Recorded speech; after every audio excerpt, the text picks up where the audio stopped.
Bismillahirrahmanirrahim. Assalamualaikum warahmatullahi wabarakatuh.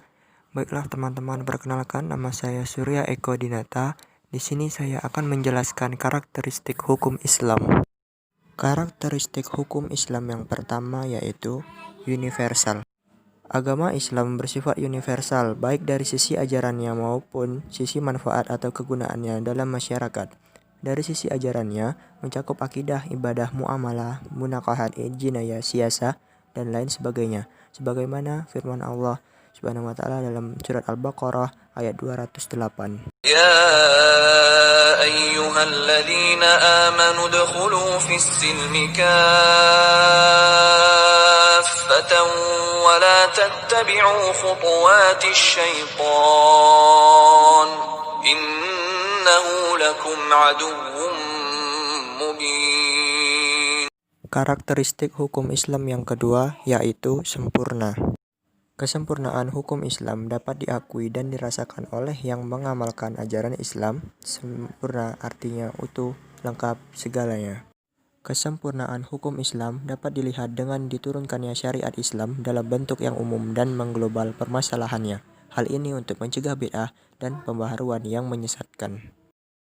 Bentuk yang umum dan mengglobal dalam penetapan Al-Quran untuk hukum-hukum yang rinci dimaksudkan untuk memberikan kebebasan pada para ulama untuk berijtihad sesuai dengan panggilan, tuntutan, dan kebutuhan situasi dan kondisi. Karakteristik hukum Islam yang ketiga yaitu elastis. Elastis atau elastik yang artinya lentur, luas, dan sebagainya berarti mudah diubah bentuknya dan mudah kembali ke bentuk asal, lentur, dan luas. Hukum Islam memperhatikan segala aspek kehidupan manusia, baik di bidang muamalah, ibadah, jinayah, siasah, dan bidang-bidang lainnya. Dengan demikian, Nas membuka peluang untuk memanfaatkan akal guna berijtihad dan memilih cara-cara yang paling sesuai bagi pelaksanaan dan sesuai pula dengan keadaan. Dengan adanya berijtihad ini, maka ini mengindikasikan bahwa hukum Islam itu bersifat elastis. Karakteristik hukum Islam selanjutnya yaitu dinamis. Dinamis adalah sifat atau tabiat yang mumpuni dan berkemampuan dalam menyesuaikan diri dalam keadaan. Kedinamisan hukum Islam terletak pada dasar-dasar yang menjadi dasar dan tiang pokok bagi hukum, yaitu Al-Quran dan Al-Hadis. Manusia tidak dapat diperintah jika perintah itu tidak menawan hatinya atau mempunyai daya dinamika.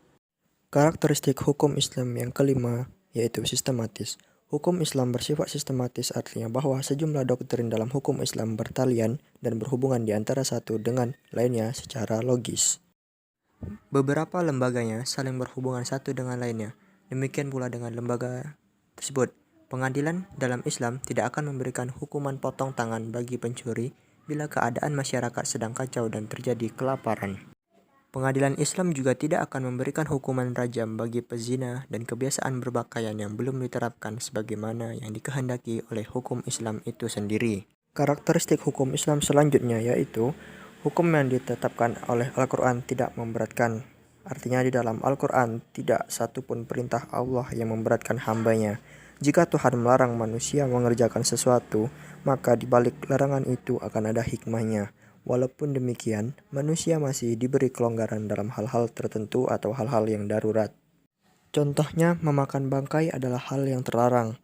Namun dalam keadaan terpaksa, yaitu ketika tidak ada makanan lain dan jiwa akan terancam, maka tindakan seperti itu diperbolehkan sebatas hanya memenuhi kebutuhan saat itu.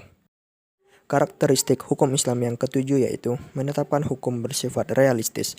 Hukum Islam ditetapkan berdasarkan realistis. Dalam hal ini harus berpandangan real dalam segala hal. Menghalalkan perbuatan yang belum terjadi, lalu menetapkan suatu hukum tidak diperbolehkan.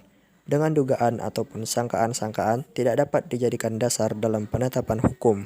Karakteristik hukum Islam selanjutnya yaitu sanksi didapatkan di dunia dan di akhirat. Undang-undang produk manusia memberikan sanksi di atas pelanggaran terhadap hukum-hukumnya. Hanya saja sanksi itu selamanya hanya diberikan di dunia. Berbeda halnya dengan hukum Islam yang memberi sanksi di dunia dan di akhirat. Sanksi di akhirat selamanya lebih berat daripada yang di dunia, Karena itu, orang yang beriman merasa mendapatkan dorongan kejiwaan yang kuat untuk melaksanakan hukum-hukumnya dan mengikuti perintah serta menjauhi larangan-larangannya. Karakteristik hukum Islam yang terakhir yaitu ta'abbudi dan ta'akkuli.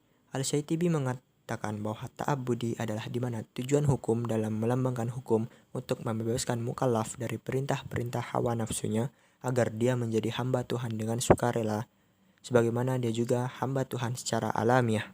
Sedangkan ta'akkuli adalah sebaliknya. Lebih jelasnya, ta'abbudi adalah suatu bentuk ibadah yang tujuan utamanya untuk mendekatkan diri kepada Allah, yakni beriman kepadanya dan segala konsekuensinya berupa ibadah yang mengandung sifat ta'abbudi, yang artinya manusia harus menerima apa saja yang telah ditetapkan oleh syariat tersebut.